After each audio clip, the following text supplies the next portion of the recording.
Welcome to my channel. With Globate Elevate Podcast. Welcome to Globate Elevate Podcast. Your go-to place to improve your English in a fun and simple way. In each episode, we'll explore new words, useful phrases, and practical tips to boost your language skills. Let's make learning English easy and exciting. Let's get started. Meeting for the first time. Hi, I'm Emma. It's really nice to meet you. How are you today? Hi, Emma. I'm Sophia. Nice to meet you too. I'm doing well, thanks for asking. How about you? I'm great, thanks. It's been a busy week with work, but I'm excited to finally get some free time. That sounds like a productive week. What do you do for work, if you don't mind me asking? I'm a graphic designer. I mostly create digital artwork for businesses. What about you? I'm an English teacher. I teach both kids and adults. It's really fulfilling, but it can also be challenging sometimes. That sounds interesting. I've always admired teachers. Do you enjoy teaching English? I do. It's amazing to see my students improve, but sometimes it can be hard to keep everyone engaged. What do you enjoy most about graphic design? I love the creative side of it. I get to express myself through visuals, and every project is different. But sometimes, it can be stressful to meet deadlines. I understand. Teaching also comes with its own challenges. I have to make sure my lessons are fun and helpful, but I love seeing my students succeed. That must feel great when they succeed. I think the best part of any job is when you see the results of your hard work. Exactly. It's all about the journey and the little steps you take every day. I completely agree. Do you have any advice for someone learning English? I'd say practice every day, even if it's just for a few minutes. Also, don't be afraid to make mistakes, they're part of the learning process. That's great advice. I'm sure a lot of people struggle with that, especially when they feel like they're not improving fast enough. It happens to everyone. The important thing is to stay consistent and enjoy the process. I'll keep that in mind. Thanks for sharing, Sophia. Of course. It was really nice talking to you. I hope we can chat again soon. As you can see, Emma and Sophia started their conversation with simple questions. Asking questions like, "What do you do for work?" and "Do you enjoy what you do?" is a great way to keep a conversation flowing. Also, don't forget, mistakes are a natural part of language learning. In the cafe.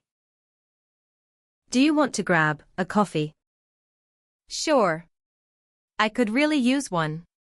Do you know a good place nearby? Yes. There's a cozy cafe just around the corner. Let's go. Hi. Are you here for coffee too? Hi there. Yes, we are. What are you drinking? It's orange juice. My mom says coffee is for grown-ups. She is right.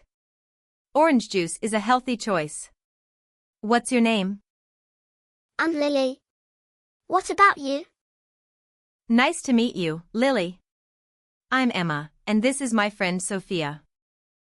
Do you come here often? Uh-huh. I love their cookies. They're so yummy.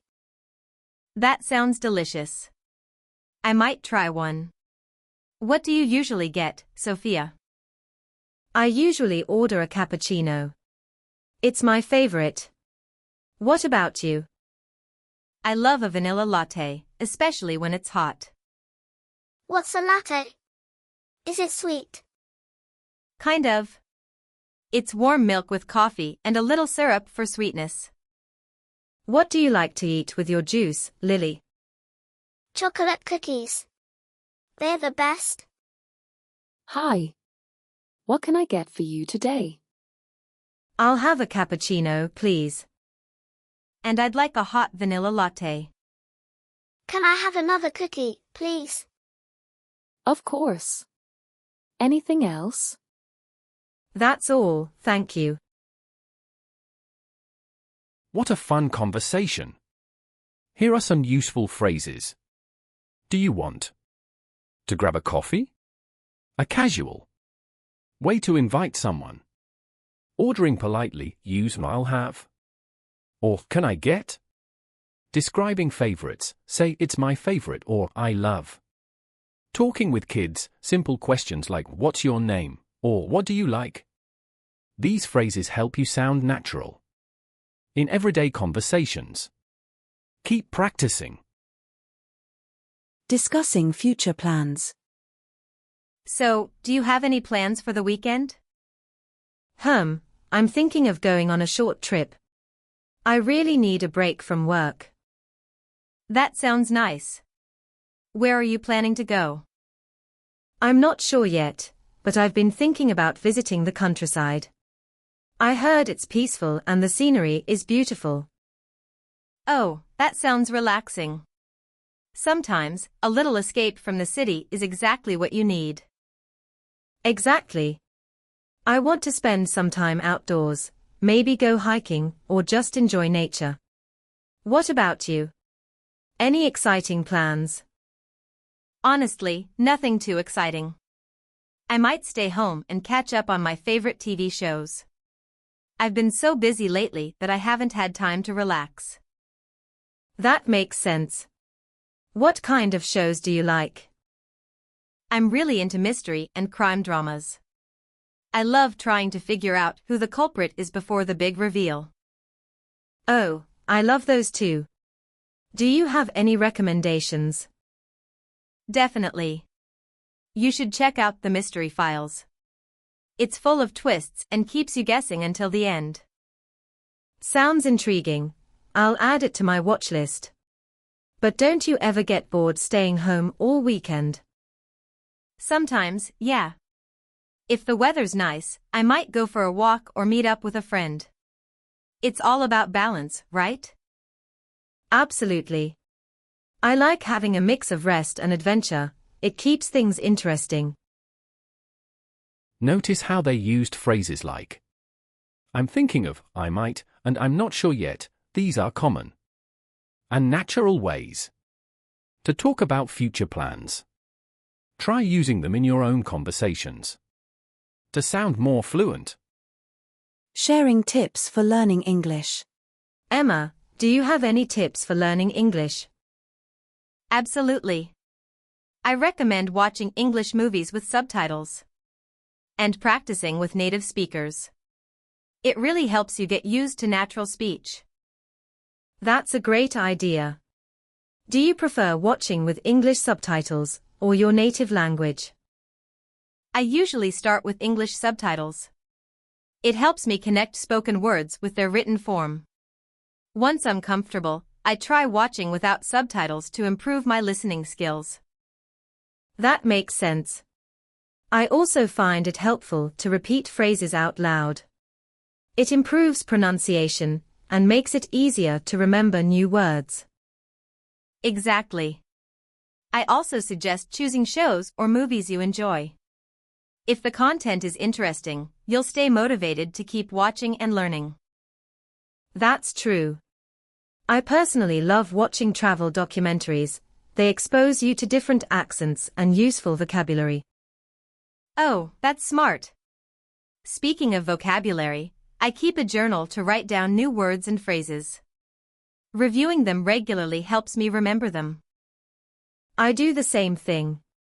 Plus, I try to use those new words in my daily conversations. Practice makes perfect, right? Absolutely. Another thing that works for me is listening to English podcasts while doing chores. It's a fun way to learn without feeling like I'm studying. That's a good tip. I also use language learning apps.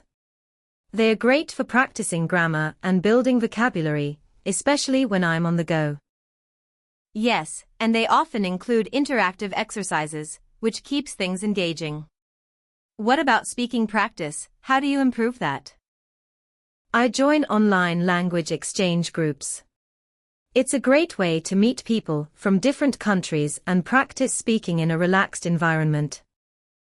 That sounds fun. I might give that a try.